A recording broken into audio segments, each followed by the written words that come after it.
Pinky Doll has managed to keep on going. This time, uh, just sowing chaos for the apes in the zoo. Uh, Oh no. stop showing the Oh wait. gorillas Oh yes, your I forgot about this your story. short form content. Stop giving them your slop. They can't take it anymore. They That's want ice cream. The folks. gorillas that have been taught sign language, all they know how to say is "I need more bullets. Ice cream so good." So this story, folks, if you're unaware, the Toronto Zoo has asked people to stop showing videos on their phone to the primates in the primate exhibits, especially the gorillas, because apparently it's making them go crazy. They're becoming violent. They're becoming despondent. All kinds of. It's not good for their brains, and considering their brain is like 95% similar to ours, probably not good for us either. They're also like not interacting with the other gorillas, right? Which could be dangerous for the reproductive habits. Yeah, and their general socialization, you know. Damn, Yeah, not constant bursts of short form content from multiple different sources making people agitated and antisocial. If only I gotta anyone say, could have seen this coming. primate bros. This is kind of pathetic. It's like, what is that a video under 1 minute long? Ah, I'm going insane. Ah, I'm going crazy. Anyone notice how these videos are getting a little crazier out there?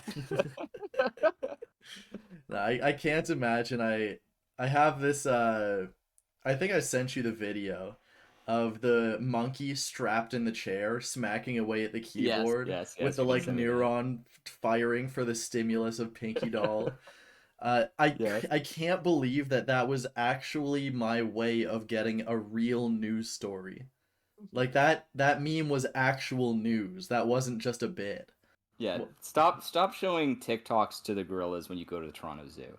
Now, is this with every animal, or is it mainly impacting? It's just the primates that they're telling people to not do this to. all right. Interesting. Partially because the primate exhibits are set up in such a way. I don't know if you've been to the zoo, Sheree, or I don't know if you've been in a while, but the primate exhibits from monkeys up to the gorillas is structured in such a way so that there's sections where there's glass panes, like big, really, really strong plexiglass panes, so that you, the human visitors, can get really up close to the primates because the primates like to interact with humans. They like to come up to the glass and kind of like make silly gestures at us and stuff. So on these like glass panes, the zoo has put up warnings now. They're like, stop showing them videos through the glass pane. I wonder if it's an IQ thing. Like, if you show a dolphin this, would the same thing happen? I don't know. I feel like their brain might be a little too alien to ours for it to have the Oh, same effect. But just primate brains are all, probably vaguely similar. yeah. Honestly, I think dolphins would be able to get mentally fucked by it. I think those things would be hypersensitive. I think that would happen. Have you seen? There was a video back in the day of a guy who had Tinder with a bunch of female gorillas lined up, and a gorilla on the other side of the glass was showing him which way to swipe for the different female gorillas. Okay. When I was a kid going to the zoo, the primate interaction like screens where you go right up to them, that was always my favorite part. I remember there was when I was a kid, one of my most cherished Toronto Zoo memories was my brother and I were at the baboon enclosure at that glass pane, and a baby baboon waddled up, and we started like interacting with it and like making signs at it with her hands, and it was signing back at us. And then the mom rushed over, scooped the baby up, and like hissed at us, and then ran away. She's So hating. yeah, I thought we were a bad influence, I guess. You probably were swearing at the mom in cursive. Yeah, my memories of the zoo when I was a kid was always that the ape exhibits always seemed a little too small. And I think my very sensitive child brain, which it still probably is strong enough for the apes, was like, this looks a little sad, you know? Like they can't go out and just do I all don't know. these different things the way I can. And I felt like it was a little depressing. I could never quite get over it. From what I remember, the gorilla enclosure is at the Toronto Zoo is indoors but gigantic. Like Okay. it's like at least an acre or two in size. But then they also have like these like bad gorilla isolation pens. I don't know Hmm. if you've seen them where they're like So there's like the kind of open air gorilla pen, which is giant. There's like a huge hill in the middle, and there's like a bunch of gorillas ambling all over it and stuff. But then they've got like off to the side these like, I guess, like glass boxes you can look into where I guess they put the bad gorillas who are on timeout. Those ones always seemed a little small to me. I think Yeah. I always got so I didn't go to Toronto Zoo as much. I went to the Bowmanville Jungle Cat Zoo a lot more. And over there, the tigers always felt like they'd be way too small. That sounds like an illegal zoo. That's like a Tiger King sounding zoo. The Bowmanville Jungle Cat World. Yeah. Well, the tiger enclosure always felt way too small for me. Like I just remember seeing a tiger walking around in circles, looking kind of confused the entire time. Yeah, I guess Yeah. I was I thinking don't know. The also Toronto about Zoo's like the pretty chimps spacious. as opposed to the gorillas, where the chimps were always kind of just in a room. Maybe that was the isolation chamber because I never saw many in there, and yeah, I couldn't quite get over that. I always like these days I tend to go more towards the aquarium. I trust fish brains to be a little less exposed to depression somehow. I think they're more chill just not being hunted, and I think they're fine enough with that. And I always really like looking at the Goliath groupers that they have over there. I think they're a fascinating fish. Well, as long as it's not marine land, right? Marine land's gotten Yeah. so many. From what I understand, the industrial. logistics of aquariums means that it's actually kind of really bad for the bigger animals to be in an aquarium. Just not like even from just a physical injury perspective, having huge sharks in an aquarium is not great because they bump up against the side and stuff. Yeah, what can you do? I'm sure Ripley's aquarium is more moral about their infrastructure than Marineland was. I don't think Marineland still exists, does it? Does it not? I think it I feel like it closed down. exists as just barely hanging on because they can't release the animals into the wild. So their existence is just kind of waiting for everything to die off. Oh, so the Um, government of Ontario banned orcas breeding orcas in 2015. yeah. The last orca at Marineland died in March of this year, Mm. and has not interacted with another orca since 2011. Marineland now keeps land animals, bears, deer, and other land animals. That's crazy. So I always figured that they were just going to dissolve themselves because their reputation is so thoroughly thrashed for everyone in like not just our generation, but it seems all anyone knows about Marineland is like you bring up their name and they're like, "Oh, that's just abuse, isn't it? That's the place where they abuse animals." Well, I just searched it up. 14 whales have died since 2019 at Marineland. 14? Yeah, and one dolphin. Jesus Christ, this is like as fast as the wild. That's worse than the wild That's for way sure. worse. Yeah. That's obscene.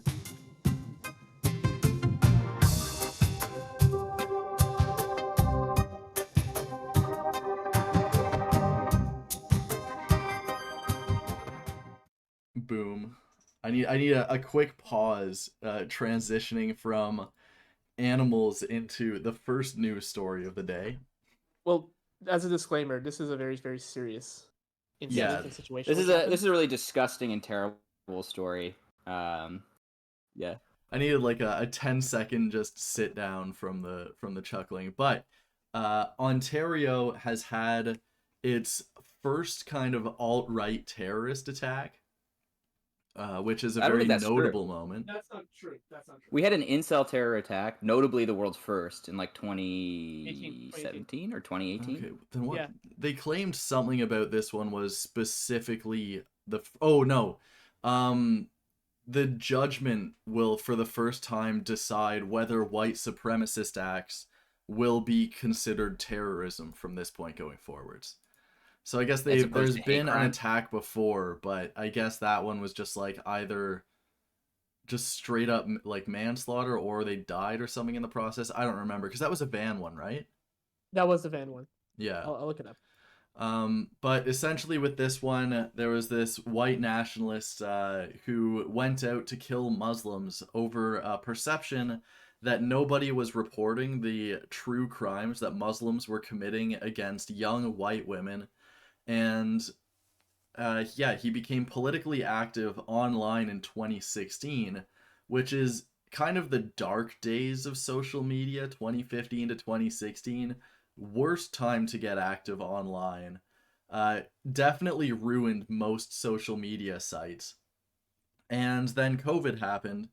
He was completely isolated, and it just kind of let him stew in his anger, only looking at news stories of like, oh, all these Muslims are like killing and raping people, and it's all bad out there. The mainstream media is not reporting on this. They don't want you to see it. They're all getting away with it, and no one's doing anything about it because political correctness or whatever. He was in those circles.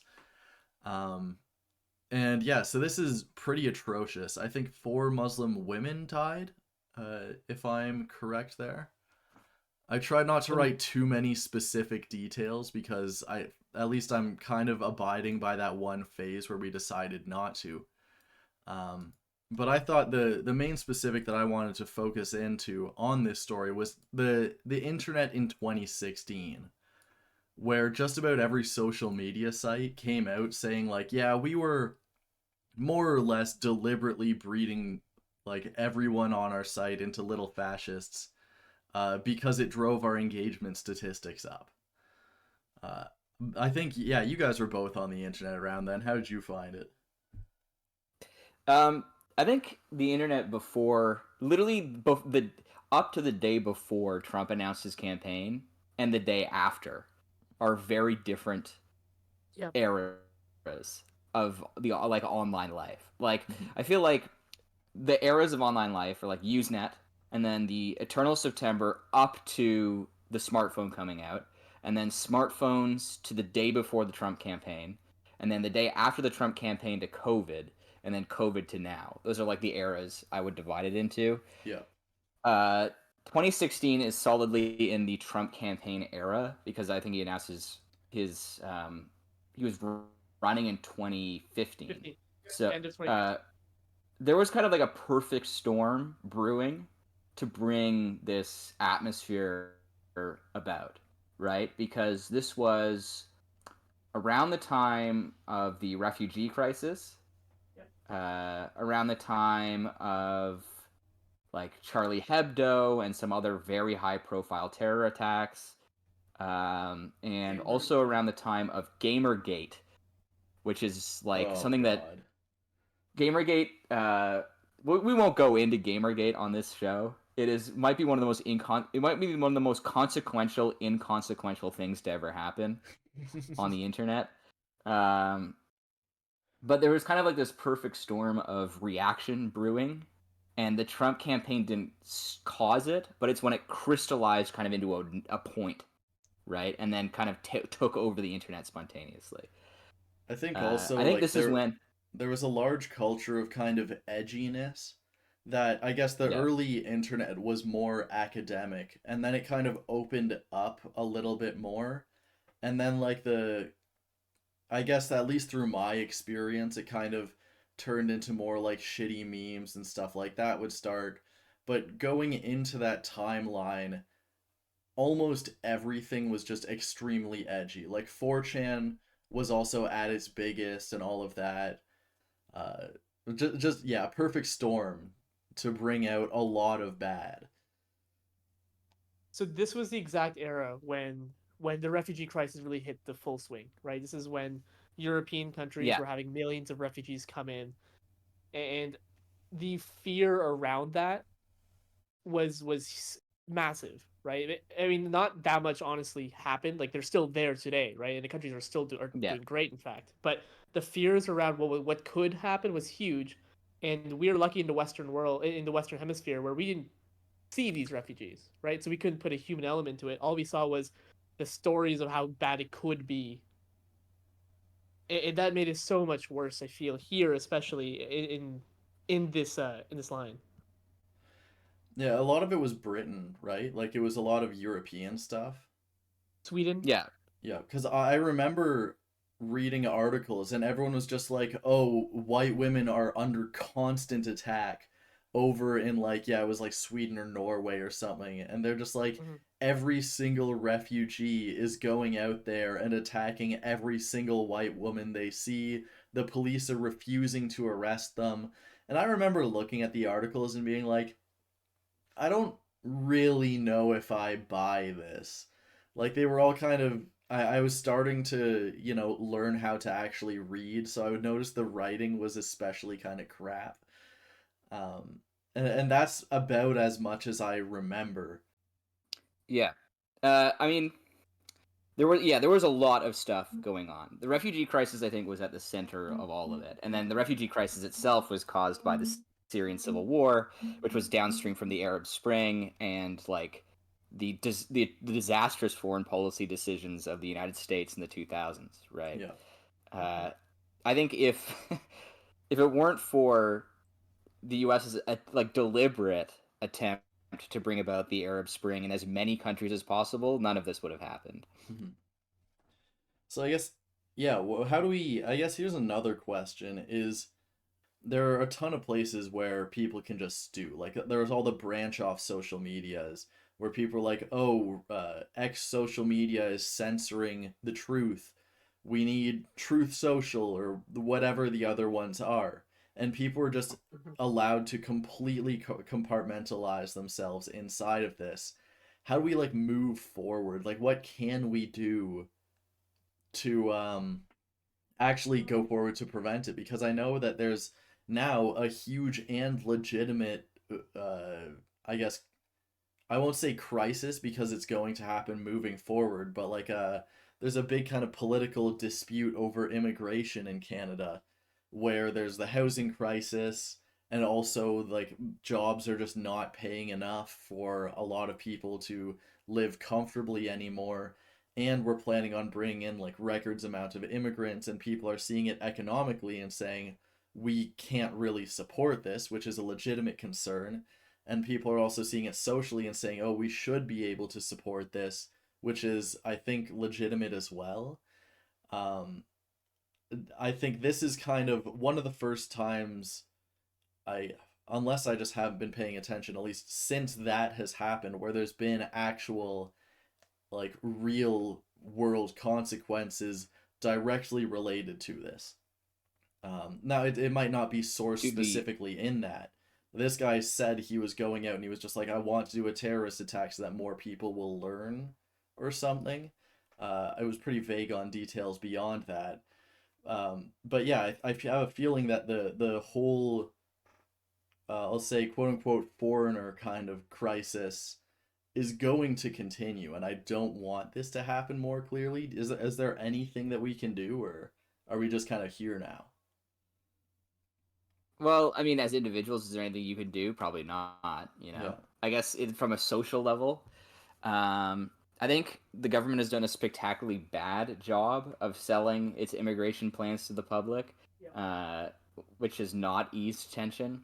But I think this attack isn't downstream of the like stuff about the Century Initiative and other like economic concerns over immigration that I think have dominated the discourse around the current situation. But it seems more just downstream from like uh, internet discourse around like grooming gangs or like the Cologne rape incident and stuff like that, which is all stuff that happened like in the 2010s rather than now. Yeah, I did Like, notice that the whole groomer buzzword was tagged on to this. really? Yeah. Let me. Was it groomers or grooming? Because I think that he might be referring to a specific scandal from like the 2016 internet era. This guy might just be mind poisoned by the 2016 era, Yeah, which is like I don't think there's anything we can really do about that. That's something that happened in the he past. said he wanted to go out on a terrorist attack, and he said it was the far left liberal agenda and the dishonest media forcing him to do it. And the weird thing about that was, despite going out and saying I want to like kill people and do a terrorist attack, he pled not guilty. And he said the Muslim groomer gangs. Oh, okay. Then this Yeah. is not referring to the current groomer moral Okay. panic. The current groomer moral panic is about like trans people and drag queens, Yep. right? That's the Yep. whole idea. This is specifically referring to a scandal that did happen, like something that was real, Okay. unfortunately, in the United Kingdom, not here, Right. um, which was the Rotterdam grooming scandal, where it was found that there was like an actual gang that was plying girls between the ages of like 10 and 16 with drugs in order to have sex with them. Okay. Now, this happened from like the late 80s to the early 2010s. And there was like something like 20,000 victims in the UK. It was like a crazy scandal. And Sure. what ended up happening was it had been reported to the police several times, but for a variety of reasons, the police had done nothing about it. And it also happened that many of the perpetrators were from Pakistan or the Middle East. So this news story broke in 2010, which caused like 3 different investigations by Parliament. Tons of people were arrested. It like completely ruined the reputation of several British police forces who had been ignoring the issue. Um, it was like a perfect propaganda coup for Nazis and the far right because one of the reasons it hadn't broken in the past was that, uh, ironically, the British police were scared of being racist. So yeah, that was a rough one, and if he's talking about groomer gangs, he's definitely referring to that scandal. Okay, that makes sense. And yeah, I guess before Yep. I Just move search it on up. here, because I'm making myself upset reading this more, is Yeah. he did say, I would rather be peaceful. I would rather be able to go out and hold a sign, whatever. Um, and one thing that I kind of find is that we don't really have a good outlet for people to essentially not only air out grievances in the real world, but also just like I guess politically figure shit out in the real world. The real world is kind of, I don't want to say it's apolitical. I think we are distinctly political in the real world. Um, but for most people, everyone, especially since kind of Trump and all of that, just says like, oh, if you're talking to anyone and it starts to get political, like start avoiding that shit as hard as humanly possible. And I definitely see a lot of that, especially like even when I'm talking, is like the second something starts to turn to politics, I'm like, what am I getting here? It kind of makes it nerve wracking. And then when that is nerve wracking in real life, but then you can go online and it's not, you're able to just, yeah, stew in that for 2 years over COVID or whatever, and then come out the other Yeah, side I and feel just like lose COVID it. definitely. I feel like this guy definitely social isolation didn't help this terrorist, I guess, uh, get over this Mhm. stuff. But also like, this is probably definitely has an element of just his innate xenophobia, Yeah, right? I Like the Rotterdam groomer gang scandal was real, but if you go out into the real world yeah, and meet Muslims in Canada, which is not hard to do, there's plenty of them, especially in Ontario. They're not running a groomer gang and kidnapping 10-year-old girls. That's not something they're doing. yeah. This is like this is completely internet poisoned belief that just going out and killing random Muslims is going to in any way uh, help anyone. You know? I also want to say, I mean, this might be the worst one in modern times in English Canada, but unfortunately, we've seen this story play out much worse in French Canada, right? Where the Yes, there was the 2017 Quebec Quebec, mosque shooting in yeah, Yeah. 2017, which was definitely downstream from that toxic era of internet discourse around Muslims. All right. Well, You know? I think I've said more than enough about this topic. I want to move on because I had one time with a coworker where I had some guy I was supposed to have a meeting with walk in, go up to a Muslim coworker, this was years back, and just yell at her for about 30 minutes about how her religion was a religion of violence. Jesus And Christ. like I couldn't stop him. There was just nothing I could do about this. So I guess this one kind of hits close to home for me cuz I mean I haven't seen this much, but I've seen this anger stewing like in person, and it kind of freaks me out a lot. Let's move over to Alberta, who deregulated their energy, which historically speaking, I don't think has made energy cheaper a single time. But you know, maybe this time it worked out. So Bennett, how'd that go? Listen, the Or no, wait, was that the Shrey? I was this is Oh. Stray, but I was gonna say the point of deregulating anything or the point of privatizing things is not to make it cheaper or more efficient. It's to make someone you know rich. Yeah. Well, I will say this was back when Alberta was extremely into deregulation. So this was 2001 when they deregulated. Uh, I'm sure you guys, I think I mentioned this before, but in the around that era was when Alberta also deregulated the nationalized phone company they used to own, Mhm. which is now famously known as TELUS and dominates our markets, Nice. which used to be owned by the government of Alberta, which could have been so much cooler. So in the last few in 2021, the electricity price in Alberta was approximately around 7 to 10 cents per kilowatt hour. In 2022, it's now up to 17 cents. And then in 2023, it's up to about 33 cents per kilowatt hour. Look, all In the all we last do 3 is years, go it up, more or less baby. exploded. It more or less exploded in pricing. Now, some fairly reasonable arguments is that because of the higher heat waves which are impacting the province, I mean the province is under fire for the last few months, that's helped increase pricing. The second issue is natural gas, which is where a lot of electricity is created from, is also been shooting up in price after the war in Ukraine started. Yep.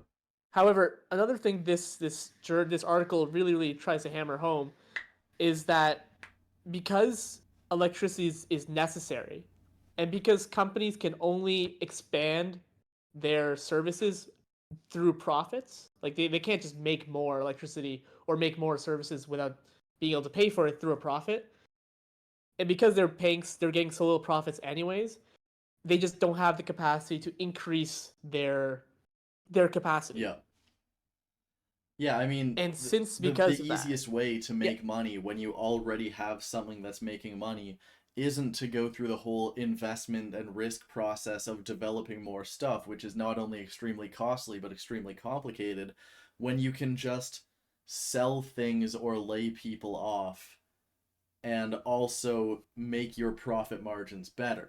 Something that I guess capitalists are thought to constantly know how to do is just invest more and more into different property, which some of them generally do when they're expanding.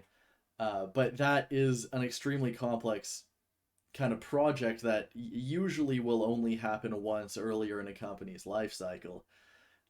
And government owned companies are generally much better at reliably doing that because they don't just always have the easy incentive of just cutting labor costs.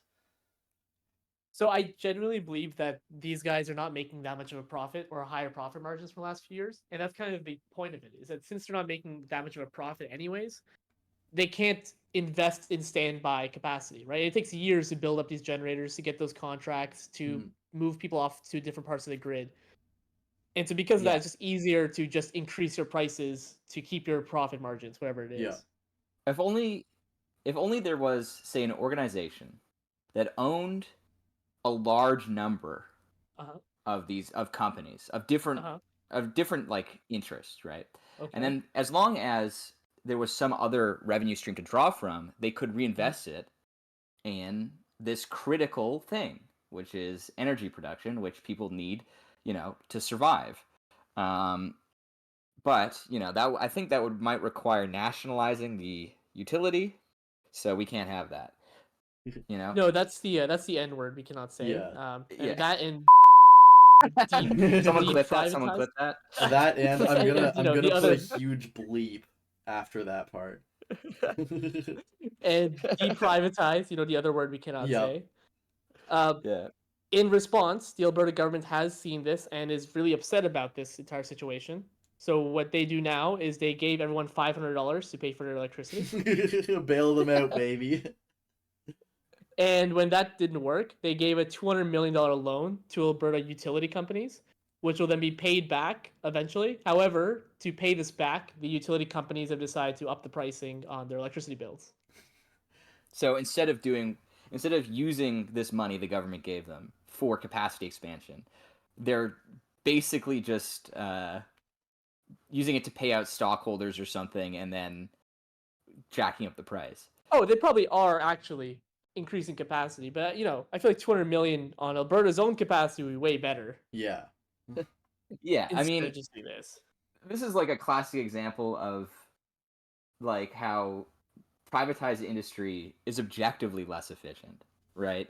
This like objectively, this utility company cannot draw on state resources reliably to continually expand capacity. Even if there is a surplus of production in Alberta overall, this utility company can't draw from that surplus. It's not public surplus, it's private. Another thing that stands The out to idea, me in the giving out loans and all of that is that it's kind of similar to inflate like there's one thing that cheeses me that's similar to inflation, where in inflation they rise the rate. What does the rate do? Make sure that the workers have less money. Since workers have less money, they can't buy more, and it forces business owners to stop raising their prices, which stops inflation with, a couple other little features, but that's kind of the gist of it, which places all the working class in just a passive role where they really are just getting squeezed and they have nothing, they have no say. And this one too, it's like the prices go up so we can give them more money to temporarily cover those prices, but we can't do that forever. And then it's like, okay, so now what do we do? We can use the people's tax money to give the companies even more money. The companies can still raise the prices. I think they did have something to force the prices lower for a while, but still, like, yeah, working people are just a in a little bit. passive role. There's no Listen, you have to real understand, say okay? that they have. Yeah, you have to understand, disciplining the working class is our only option. Price controls just don't work. You're right. You're right. uh, You can't just do that. It would uh, So be la bad. well, I think the most mask off, my favorite mask off moment recently over inflation discourse was the Gruner Group CEO being like, "Yeah, we just need to jack up unemployment 50% and just Yeah, reduce the minimum wage and let stuff like people that." know that they really need to work or else. I think he also was like, I'm sick of how arrogant the working class has gotten over COVID. Yeah. These They need to be people like think disciplined. that, like, your average person is still probably socially affected by COVID to some degree, but in terms of, like, Yeah. the economy, that shit's over. Yeah. That shit's just in so history now. Everything that you like, we've had years since that. The supply lines have caught up as much as they really can at this point. Like the COVID is not doing much anymore. People have spent all their money that was given to them to bail out. Like there's nothing anymore. Well, his point was he was basically like blaming inflation on the fact that workers got a bunch of concessions over COVID to try to bait them back to work, Yeah. right? So he's like, now that that crisis is over, we need to crush them, otherwise they'll realize that they can just go on strike all the time in order to get continuous concessions. I think we should go on so strike. here's the pricing difference in 2000. It was approximately 3.5 cents per kilowatt hour for electricity in Alberta. In 2001, it jumped up to 13.5 cents after deregulation. Good. So it went up about four times instantly. The uh, the positives of deregulation was two-part. One was the expansion of electricity capacity, at least back then, was significant. So it expanded faster than expected. Okay. Uh, and then the second thing, what the companies have said, is that people have more choice. So if they want to get green power, for example, they can now get green Oh power. my god, bro. Oh my god, bro. That shit is the worst. Because Here's the classically private industry has been the biggest friend of renewables and government its biggest enemy. You also know that they're the just exact producing that shit all the exact same way. It's Alberta, so you know. And they're just saying, "Oh, if you want green energy, it's like you can pay more, and also for every $10 you pay, we'll plant like 5 trees."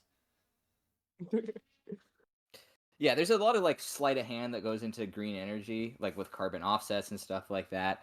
Also, like objectively, from an environmentalist perspective, consumers having a choice between green energy and non-green energy is bad because they can choose the non-green energy option. And it's cheaper. It's always cheaper, so they're incentivized to choose it. Yeah. It's literally like, hey, do you want to pay more for the exact same product, but it gives you a slight feeling of moral superiority? That it's like lib shit. You can have Yeah. moral superiority for a quick cash exchange, and you're just kind of doing nothing in the process. The people that are actually getting squeezed by the economy don't get a choice. They need the cheaper shit. Yeah. It's rough out there. Let's just leave it at Meanwhile, one of the last thing I want to say is recently, I think it was late last year, one of Canada's few truly national companies is Quebec Hydro, and I believe they put in about a couple of $100 million back into the Quebec government while also maintaining one of the cheapest electricity rates in the country. Crazy So how that works, huh? There might be other ways. Crazy how that works. Wasn't there a All right, whole Trudeau now- Quebec news story that I'm missing this week where he replied to a question in French because we're in Quebec, baby? Oh, that so happened years ago, didn't that? that happened in 2017. Oh, okay. But that Yeah. YouTube video has been making its rounds again for some reason. Okay. I just saw that, didn't No, really care. Okay, so I'll go into it right now. It's a quick story. I mean, it's old news, so we won't dwell on it. But the general story was in Quebec, there's kind of an inverse of the relationship between French people and English people everywhere else, right? Like Franco-Ontariens, French people in Alberta especially have historically struggled to receive government services in French as they're legally entitled to. But in Quebec, English speakers often struggle to receive government services in English as they are also entitled to. So Trudeau was in Quebec doing some presser or like some town hall thing, and an Anglo-Quebecer came up to ask a question, and her question was relating to the fact that she has struggled in the past to receive medical care in English, as she's legally entitled to. And Trudeau, who had been speaking English right before that, started answering her question in French. Holy Because, fucking they're in Kino. Quebec. Nah, that's actually amazing. Respect to him for that one. He thought, wait a second, the Quebecers are breaking containment? let me put them back. Well, I think I mean, it seems tone deaf, but say what you will with the Liberals, they are politically clever. I feel like Quebec might be the wrong place for Trudeau to go in on Anglo rights. Yeah. Yep. In terms of polling. Actually, that's actually become a big problem recently. Where the bloc, so they recently passed a law in Quebec, and there's been more push from the federal government to push more French language rights in the province. And a bunch of I think it was about 7 Liberal MPs in Montreal have all more or less refused to vote for it, have rejected that vote, and have been a big opposition to the Liberal Party. So this is Liberal members who are attacking the Liberal Party. Well, the Quebec Liberals are historically the Anglo Party of Quebec, basically. Well, so there's kind of that dynamic. They own almost half the seats in Quebec, so they have a lot of French ridings as well. However, This is the federal level? Yeah, this is the federal level. Okay. And so 7 federal MPs who are in the English part of Montreal have attacked the federal Liberals. And what ended up happening was the Bloc Québécois now used that in their ads about why Liberals are bad. Well, what can you do? Speaking of Trudeau, I caught him in the I guess we should supermarket address the other day. Yeah, so this is not really a news story. No one is going to know what the fuck we're talking about. Maybe we should include a link to it in the description of the video. But They'll find it. You'll find it. Yeah. Look, I saw him. recently- He was there with a little hammer and chisel in the supermarket Yeah. and a blowtorch. So what happened was I was chilling in the primate enclosure at the Toronto Zoo when one of you came up to my enclosure and held up a video to the glass, and the video was of a guy in the supermarket complaining this is Trudeau's economy, and he was pointing out that the syrup bottles have been shrinkflated. Their handles have been removed because the handles used to, be empty things that would be filled with syrup too. So he was complaining that Trudeau had robbed us of our syrup bottle handles. Now, the way it's phrased in the video, it almost makes it sound like Trudeau went in there personally and removed them himself. I saw him. But I don't think that was the intention of the video. But I think I sent this video to Spencer, and he wanted us to discuss it on the pod because he has something to say about I have something general almost attitude. completely unrelated to discuss about this one that I just thought about while reading the story. But yeah, I did think the idea of Trudeau stealing the syrup handles, guys, it's not people looking to give you less syrup so that they can make more profits by charging the same money. It is definitely Trudeau. He's stealing my syrup handles. Um, Two, everyone's always talked about how syrup handles are iconic. Good fucking riddance. They suck. They've always fucking You're coming out as an sucked. anti. You're coming out. Wait. If I'm getting this right, you are pro shrinkflation. You know, if it gets rid of the syrup handles, I fucking might be. They, Is it because they don't, especially like, the fit in the ones that are fridge just as like well? the little circles. Like, what am I supposed to do with that? Oh, those Like, ones kind of are annoying. Syrup bottle handles, I'm pro them if you can fit your hand through them. The little tiny decorative circle ones are kind of irritating. I have big gorilla enclosure type hands. My fingers have never fit through handles for syrup bottles. The best thing I've ever been able to get is like jamming my fingertips into them and trying to like pinch it with my thumb so I can pour it before I lose circulation to my fingertips. Um, Interesting. I hate Well, syrup handles. you do live in the gorilla enclosure at the Toronto Zoo. I don't know if our listeners are aware of that.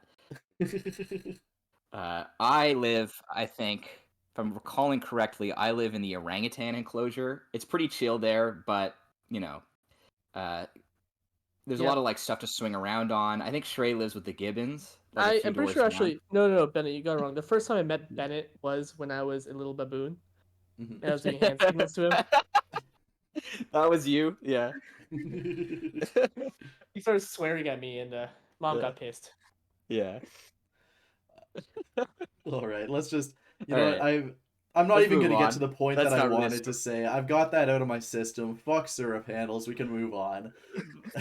Okay.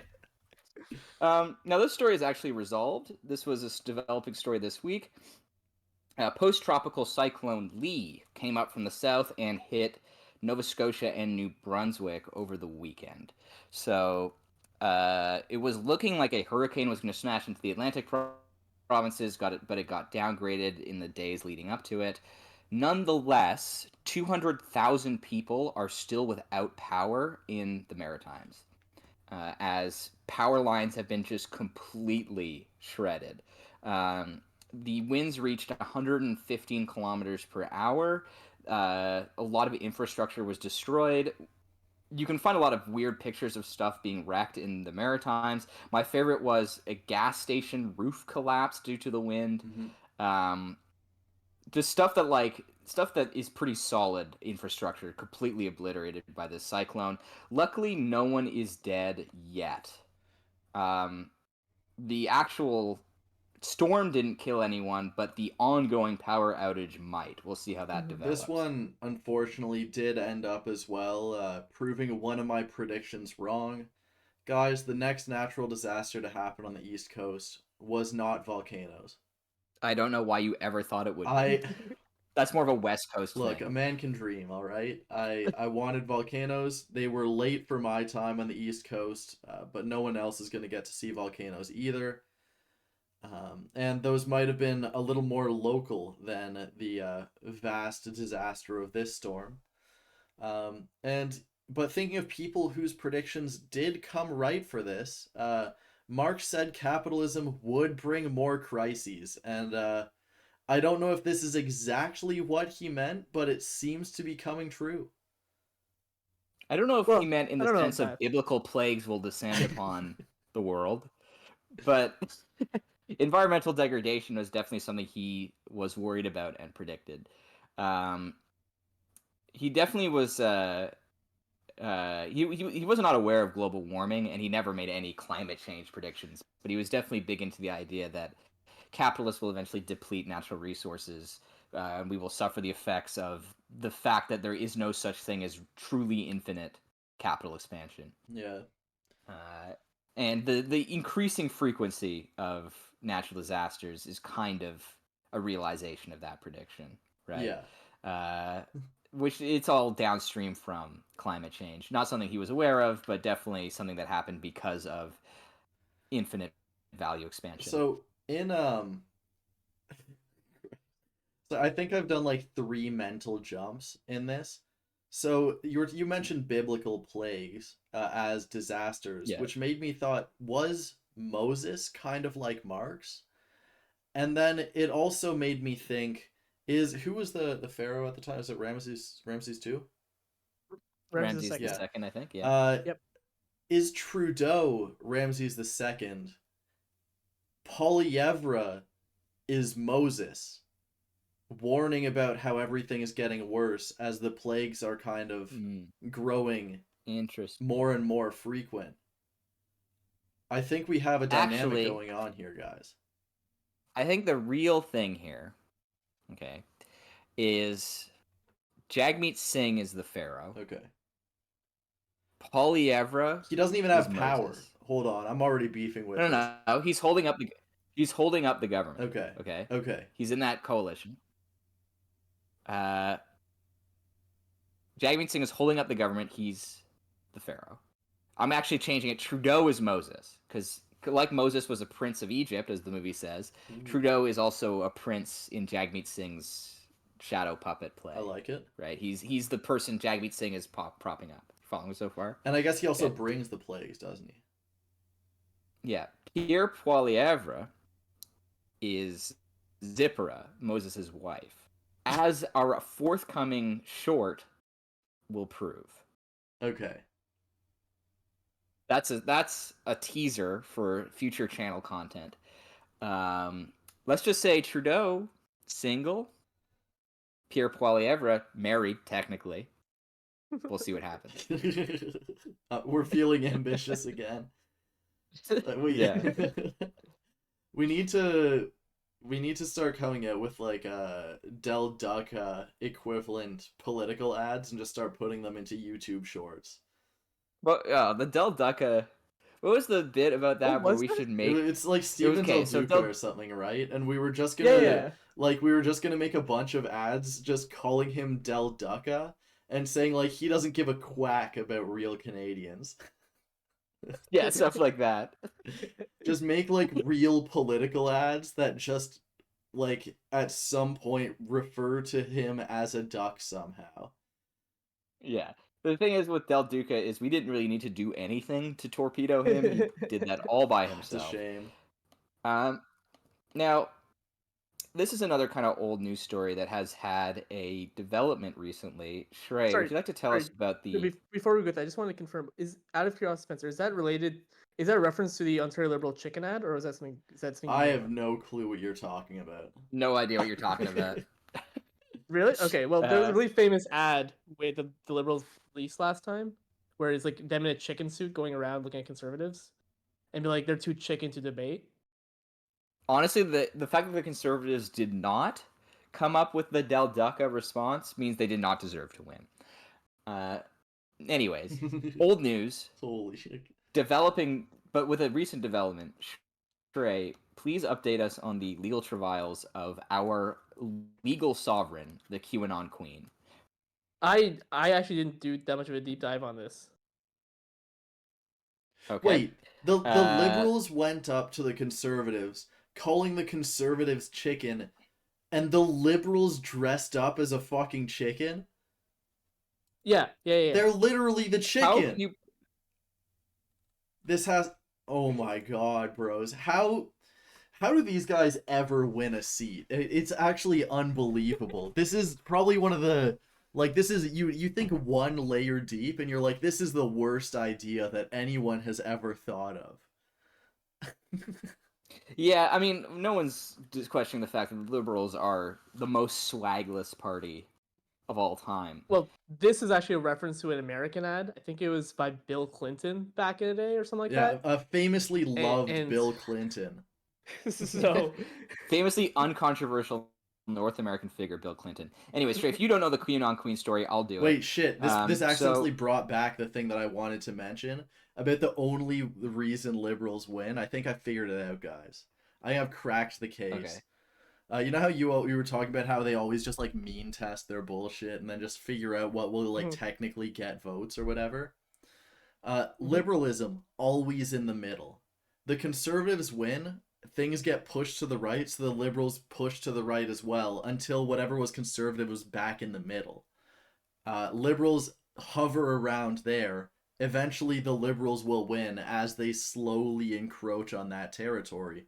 And then it's the conservatives' job to move it again. But the liberals will always end up winning somehow. That's the entirety of this 5 second thought theory. Um, they'll always stick in the middle, and as long as they do that, they will inevitably win eventually once again. Yeah. Anyways, you were talking. Okay, so the QAnon Queen, for those who missed it was actually in the news in Canada, so you probably have heard of her. She was a, I guess, like not minor, not major, I guess medium figure in the convoy protest during the COVID era when the truckers went to Ottawa. Uh, I believe we actually went to the convoy protest, right? Do you remember Yep. that? Yep. Yeah, We did. we did actually attend it, see what was up. Loudest horn in the convoy. Yeah, They got we were shouted out not by in a Trudeau truck. himself. We were not in a truck, and we didn't actually even talk to any of the people there. We just showed up just to They see what talked was to us happening. though. They talked Yeah, to us. they were exactly who I expected to be there. There was a disturbing number of children at the convoy protest, I will say. But I guess, if you're on the road all the time, you probably bring your children with you sometimes. But Mhm. anyways, the QAnon Queen, she was one of the crazier convoy protest people. She was at the center of a conspiracy theory that she was Canada's real legal sovereign. I don't remember her reasoning, and I don't particularly care. The main point was she considered herself the legal head of state of Canada and had amassed a small group of followers who believed her. Now, I think she was arrested during the convoy protest, bailed, and eventually released. Um, since then, she has taken her convoy still on the road. And what she and her followers do is she and maybe like, I don't know, like 100 people or something like that go into really small towns and just kind of like camp there until they get run out of town. Um, Now, so far they've been able to evade capture. Like no, like mostly the towns are just like you have to leave and then they leave. This time they arrived in the small town of Kamsack, Saskatchewan. I hope I'm pronouncing that correctly. Other alternative pronunciations: Cumsock, Saskatchewan, possibly. We'll leave it at Kamsack. Um, so she arrived in Kamsack. Um, Now there are also some weird racial elements to this. The QAnon Queen herself is not white. I don't know her ethnicity, but she Filipino. Filipino. claims she's Filipino. She claims to be also the head of state of the Indigenous community of Canada, That's awesome. separate from the not just like both of the white, I guess, Canada and the Indigenous Canada. She claims to be sovereign of both, but separately, like different titles. So she arrived in Kamsack and she and her convoy immediately showed up to the Indigenous Community Center in this small town. I believe the local tribe is part of the Cree. So they showed up at the Cree kind of like community center and then they started harassing people in the parking lot. And they said that they would clean up this town in a month and that they were taking over. Um, the sheriff showed up and ordered them to leave, and they did not.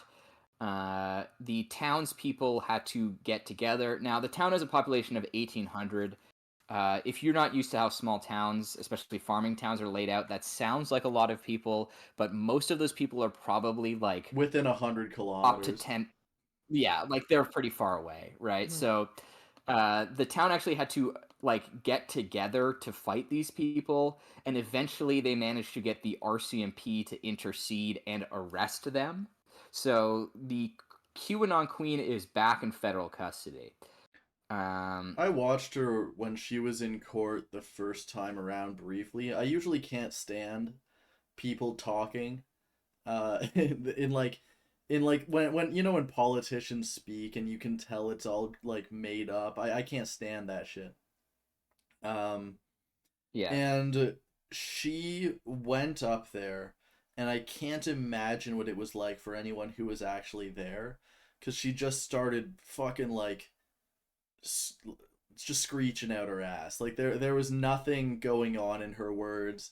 They were just like, "Oh, are you part of the truckers?" And she was like, "Trudeau's woke army is gonna kill us all." And I was like, "What's the like how when you go into court or something like that, you try to act sane generally. So if this Yeah. was her Unless you're acting crazy, sane, unless you are yeah, like insane. how do you go in there, do that, and look back at it and be like, I think I was the one that was kind of speaking there. You know, I was the one spitting. I was doing my Well, thing, preaching my I feel like message. the convoy and the QAnon Queen movement is sort of descended from sovereign Yeah. citizens. Like the whole idea of the QAnon Queen is that the government is illegitimate and she's the real head of state, which is very similar to the logic of sovereign citizens. Um, Sovereign citizens, when they show up in court, it's usually a nightmare for the bailiff and the judge, because the sovereign citizen is convinced that the proceedings of the court are illegitimate and they don't need to they hold the court in contempt. They don't need to respect any of the proceedings. They of course always represent themselves and never trust legal experts. um, I was surprised she was even released the first time, if that's what she was doing.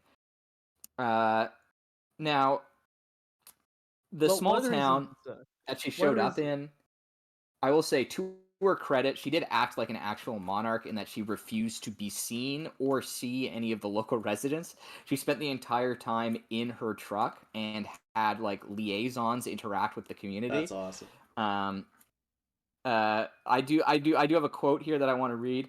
"The town feels some relief that the potential threat is gone," officials and residents said, "but knowing someone like her is out there has shaken them." It was a boogeyman. Yeah.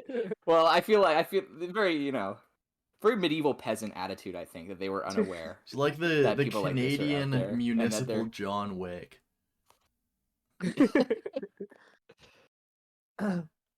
So she got really, really famous for in last year for her and her supporters attacked the police headquarters in Peterborough and tried to arrest all the police officers inside. Wow.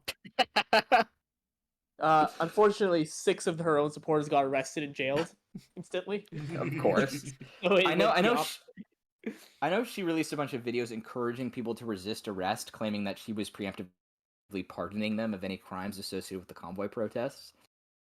Well, I So, do know one of her decrees is that don't pay your taxes, don't pay your utility bills. This government doesn't really exist or it's not legitimate. And yeah. people have got in trouble for that, for not paying their utility bills and getting immediately attacked by the police and all that. So one thing I do find funny about this, you were saying she acted like a medieval, a medieval monarch or whatever. But Yeah. one thing that's always been happening was throughout history, even if the monarch is illegitimate, isn't technically who it's supposed to be, once they have all the power, it's now legitimate. Like Yeah. they've won. So even if this was not the technical legitimate power, they're clearly able to enforce the illegitimate power they have, meaning they are effectively the legitimate power. Well, she has power over her cult, but as the RCMP rolling the convoy proves, she is not really de facto queen of Kamsack, Saskatchewan. Now, uh, it is notable that I guess medieval monarchs are kind of like European feudalism is just like polite post-Roman warlordism. So there is kind of an element of truth to whoever can really say they're the king and get away with it is the king. But she clearly can't do that. She didn't get away with it. Uh, Now, speaking of people who did get away with it, Oh no. Mexico. Mexico keeps In our on first winning right now. This is the same guy that yeah. saw the like this is the same country where the president saw the elves, right? Yeah, so yes, this is the country where the president claims to have photographic evidence that elves are real and that he saw one behind his house. like 6 months ago. This is not the president, though. I'm sure our listeners are familiar with the American Congress aliens hearing, or at least have heard of it. Not to be outdone, Mexican Congress agreed to hear a testimony from a man named Jamie Maussan that he had found aliens.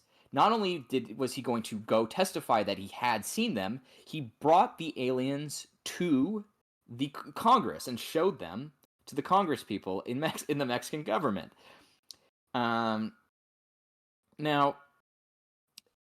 this is a huge L for Mexico. First of all, the aliens look ridiculous, right? I mean, the initial international reaction to this was, this is insane, this is crazy, this is obviously fake. Like, the alien bodies have been subject to like deep scrutiny because they look stupid. They're like not so like aliens.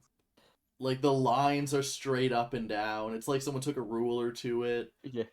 Um, It looks like they're made out of paper mache. It really does. If I could make an alien and I was a slightly better artist than I am now, this is probably what my like high school project alien would look like. Yeah. Now, I did a deep dive on this, and this story is actually crazier than people are claiming. I think a lot of people are like hung up on the fact that he got away with this, like showing these aliens to Congress, and no one stopped him at any point. But the aliens are actually biological material. They aren't made of plaster or anything like that. What they are made of is the ancient remains of Incan indigenous children. Oh my God. Now, this is a recurring controversy. There's several things kind of like interlinking here of like, I guess, Latin American drama at the heart of this, and really global drama. So first of all, Maussan claims he found these aliens at the Nazca lines and claims that the aliens made the Nazca lines. So there's already an element here of the classic, I guess, trope in pseudo-archaeology that another country, not your own, because Maussan is Mexican, and I think the classic example of this is the pyramids in Egypt. Some other country has some ancient wonder that's genuinely extremely impressive. Did those people make it? No. Aliens came and made it for them. This is like a classic trope in pseudo-archaeology. I think people I'm drastically sure underestimate how not only like resourceful and clever people were back when everyone constantly did manual labor, but like also just these people could do just a ton of manual shit that most people now could not even think of doing, and they would just do that shit like every month. Yeah, of course. And the Nazca lines are a great example because they are an incredibly impressive piece of artwork. I don't know if you guys are familiar with the Nazca lines. Are you? No. No, I'm not. Okay, so the Nazca lines are these gigantic, I guess, like, wow. They're huge, like, tunnel paintings, I guess is the best way to put it. Basically, the ancient Incans, or the ancestors of the Incans, I think they predate the empire, near the Peruvian town of Nazca, dug channels into the earth that make huge pictures, like gigantic pictures that are only like intelligible if you view them from like tens of thousands of feet in the air, or even from space on the larger ones. So these have been kind of the focus of kind of a focus of Latin American pseudo-archaeology in the past, because like it does raise some genuine questions. Why would they do this? They wouldn't be able to enjoy the sight of it. Why is it pointing up into space? All that kind of stuff. The general consensus is probably because it was cool to do it. Kind of like Stonehenge. As well, back then, like, Stonehenge people, is like, when they made money, it wasn't like, oh, I should just put my money into the stock market or something like that. Like, rulers had a ton of money, and what could they do with all of these resources they had? There was no investment in the modern sense. So it was just like, oh, I'm gonna get a 200 meter by 200 meter perfect silk Persian rug.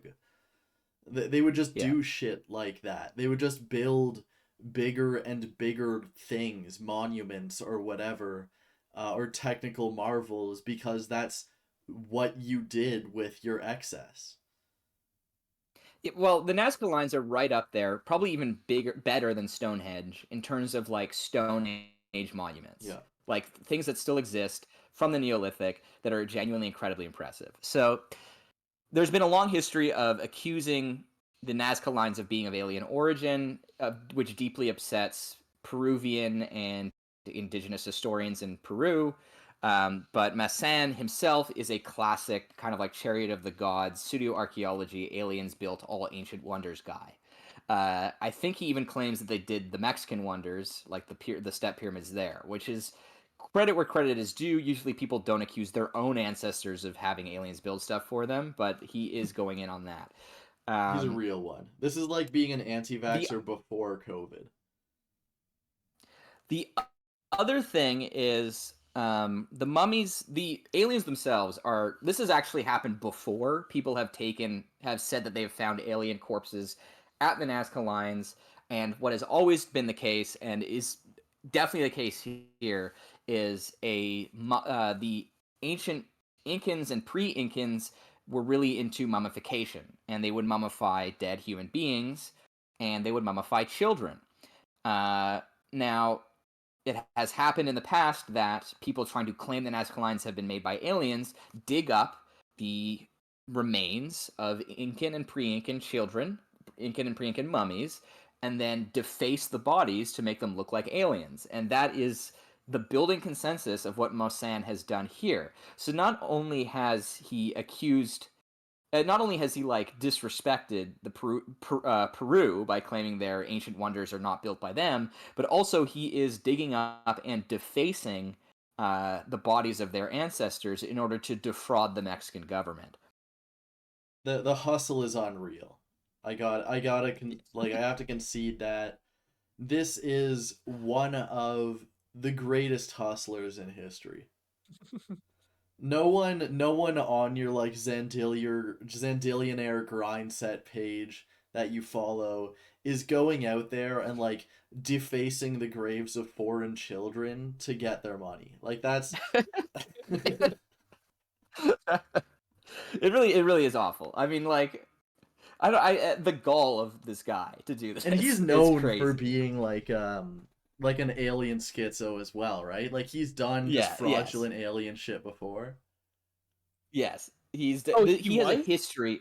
Yes, he has a history of both like pseudo archaeology and chariot of the gods, aliens schizo bullshit. Like he's been caught doing stuff like this before. If you look up pictures of him, he's often depicted in his office. He's got like kind of like really shitty schizo art on the walls of like ancient aliens interacting with humans.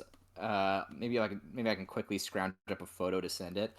Yeah, Jamie well, so Mosan. my favorite part about this was I can instantly just about tell the result of a story at this point based on where the news story is from. So my big example of this was like, let's say 4chan says there's going to be a shooting somewhere. I fully Yeah. believe it, and I'm nervous about it. I will avoid that place if possible, and all of that. If Twitter says there's going to be a shooting somewhere, it's going to be the only day of the year where there are no shootings. Like Twitter is probably the worst news source in history. Everything I see there does not happen. Every single time aliens are announced on Twitter, I know it's just going to be a fraud instantly. Well, to be fair, with 4chan, you have to be careful because sometimes they're just trolling you, like the nuclear power plant case a few Again, months I was ago. scared for that one. I it came from 4chan and I don't love 4chan, but those fuckers will they'll actually follow through. Yeah. Okay, sure. I've included a picture of him at his office. It's kind of like in the With the stairs leading up to his sunflowers. office. Uh, yeah, Spencer, show the folks at home this picture when you edit Yeah, the I got video. you. It's quick this is quick question, Bennett. Why yeah. did the Mexican government agree to allow him to testify?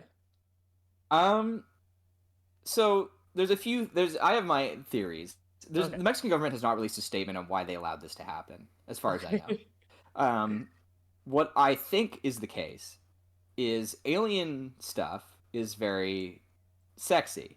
Like not aliens are sexy, but alien stuff is like sexy. Well, that could be, but aliens are like they create media buzz. Now, I think the reason why the U.S. is going all periodically talks about UFO shit now, despite denying it for decades, is because they want people talking about anything except for bread and butter issues like the economy. Yeah, the political economy. So I think Mexico, which is a country that has been in an unfortunate, almost perpetual state of crisis for decades, just wants people to talk about anything except the cartels. Because like this news story broke very recently, and a few weeks ago, the Republican Party was openly talking about attacking Mexico over the cartels. Right? This kind of pushes Mexico's internal conflicts out of the media cycle, just so people can be like, wow, look at Mexico schizoing out over aliens. We'll come back to America attacking Mexico soon. That's one of my favorite news stories that I'm ready for it. We just need our guest to get on here. Every time I think the Democrats are being cringe and stupid, the Republicans do something about 10 times stupider and incredibly schizo. And the Mexico stuff really takes the cake. I guess abortion was the previous one, but the Mexico one is a really crazy story. It has to escalate. Speaking of stuff that is escalating, fees for Unity developers. Yeah. So this is another international news story. It kind of affects everyone everywhere, so I figured I would include it because it does also affect Canada to some degree.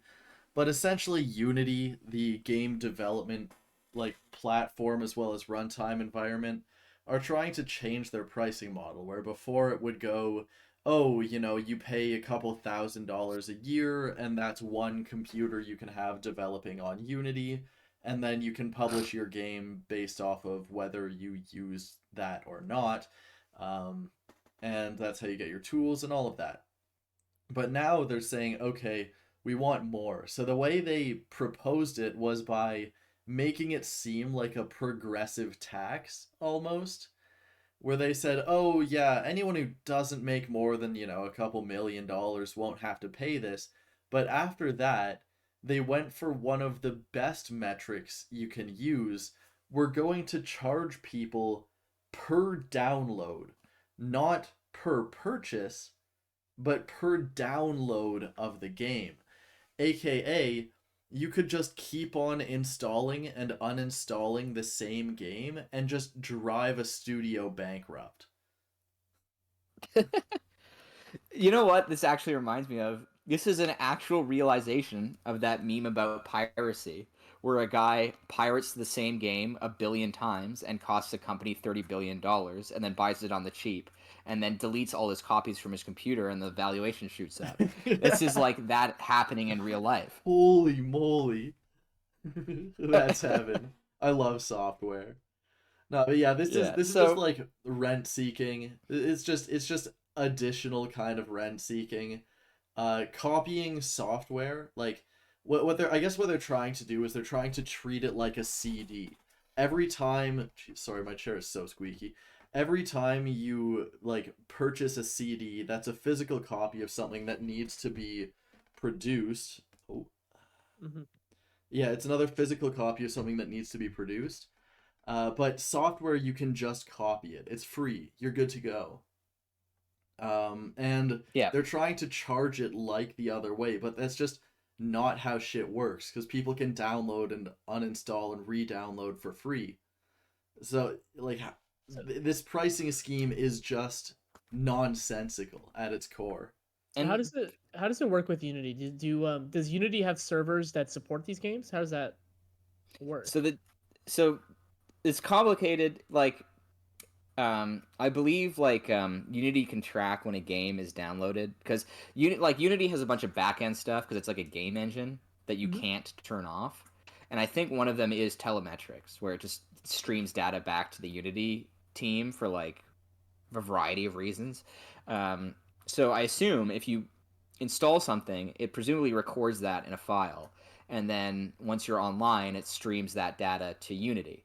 Then Unity can use that fingerprint like to say, oh, this game has been installed by this user 3 times. Then you add all the users who own the game, and then that gives them like a pricing thing to charge the developer with. Now, if you're asking, does Unity host the games on servers and then distributes them? The answer is no. Unity does not pay to distribute games. So I'm just like, what's the logic of doing this? Because it doesn't sound like they're increasing up their servers so much with every Well, download.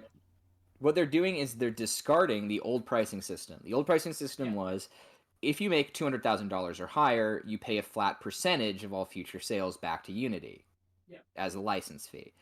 This one is any game, whether it makes any money or not, including free games, now owes Unity 10 cents for every download. So, and that Unity, by the way, does nothing to distribute these games. This is like games that are on Steam or on the Epic Game Store. Also, pirated games still run the Unity runtime environment, which means you can get a game for free and then keep on doing that and charge a studio every time.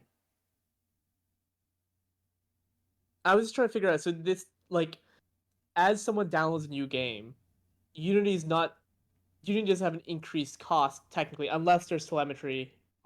There's nothing. Unless except for telemetry. There is literally no cost on their end, I'm pretty sure. Unity has no value add beyond the base game engine. Yeah. So there's no need for them to do this then. No, except to make money. Yeah. Let me just read out this green text for the folks at home. Pirate game. Company loses $60. Delete game. Company receives back $60. Pirate game 1 million times. Company loses $60 million and declares bankruptcy. Buy company for a few dollars and become CEO. Delete all the pirated copies. $60 million deposited in my account. Suddenly CEO of my own game company with millions to make my dream game. This green text was posted in 2020 and is now real. Yeah, just in response to companies saying like, oh, we lost $20 million due to piracy.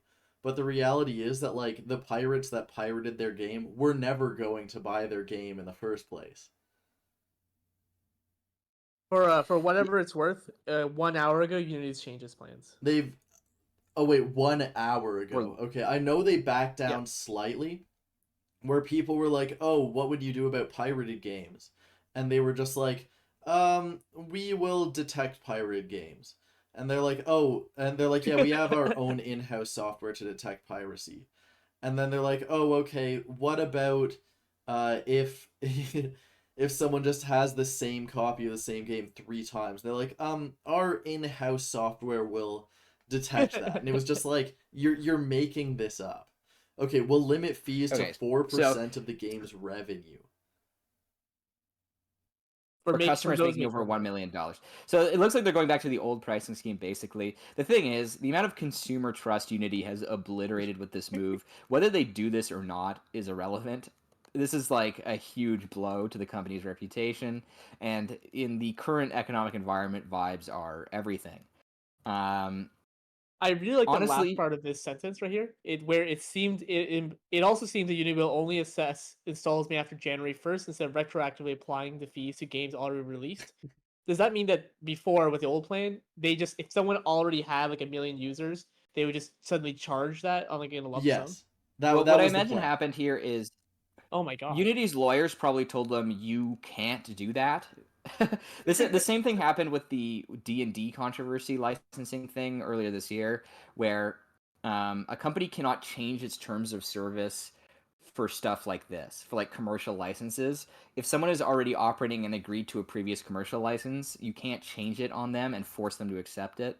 That's just against contract law. No, you can get around that though.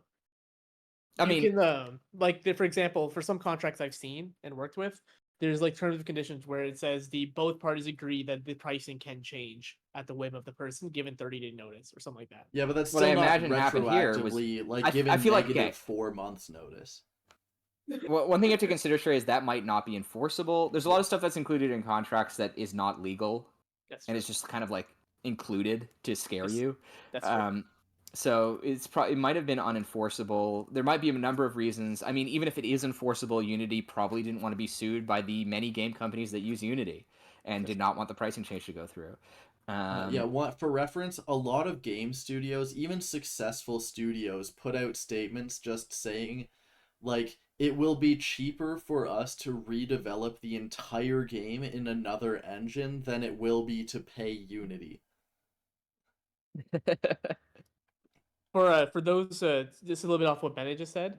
Last year, the Ontario government has confirmed that non-compete clauses are unenforceable. This mainly came about because there's a lot of controversies about the fact that Subway was forcing all their workers to sign a non-compete clause so they don't work at other fast food chains. That shit's unreal. That's crazy. I love that I mean, too because it's like non-compete clauses are crazy. it's literally just like, oh, you've gotten really skilled at this job. The second you quit, you can never do that job. Like, that's the point of gaining experience, right? Is you get better at something and can contribute more. The fact that you actively present that is just, it's unreal. The thing is, even if non-compete clauses are unenforceable, the whole point of unenforceable clauses in contracts is to scare people signing them. Yeah. Right? Yeah. So, like, even if it's unenforceable, Subway does not have to remove the non-compete clause. They can still tell employees that they're not allowed to work at Quiznos after or something like that. That's true. Yeah, it's crazy out there. My advice to everyone out there is this just proves that you should have been using free software this whole time. Switch to Godot while you still can. Yeah, free open source is the way to go. It's honestly just really good at this point. It just kind of works oftentimes better than proprietary software, which is kind of insane. It goes to show the profit motive is just not at all working out. Yeah, we're actually kind of living in a golden age of like Linux and other free and open source platforms right now. Mm-hmm. Just because it's been like they've been around long enough and the tech sphere hasn't evolved fast enough for it to outpace Linux at this point. Like when Linux first came out in 91 and then like the intervening years up to the 2010s, it had a large community but just couldn't keep up with the rapid change in like driver space and stuff like that. But now like tech is kind of leveling off. Tech has kind of crystallized into a bunch of monopolies now that are not going anywhere. So like all the effort that's gone into developing NVIDIA and AMD drivers is not going to disappear into the ether because neither of those companies are going bankrupt anytime soon. Yeah. And also, for a quick shout out, Ubuntu 23.04, I think it is. This shit frankly feels very like Windows 11, just without the shit that is Windows 11. It Nice. just works better. It's awesome. I love it. I'd highly recommend it to anyone. If you're listening to this episode. And now that you're saving all your money on Windows 11, it can go towards your rent, which we talked about last week of passing $2,000 on average across Canada. It is now over $2,100, baby. Yes. Damn. We did it. We go up. Canada numero uno. Okay. Right. Thanks for listening. I think that's all we got. That's all we got this week, folks. Hey, goodbye. Bye. See ya.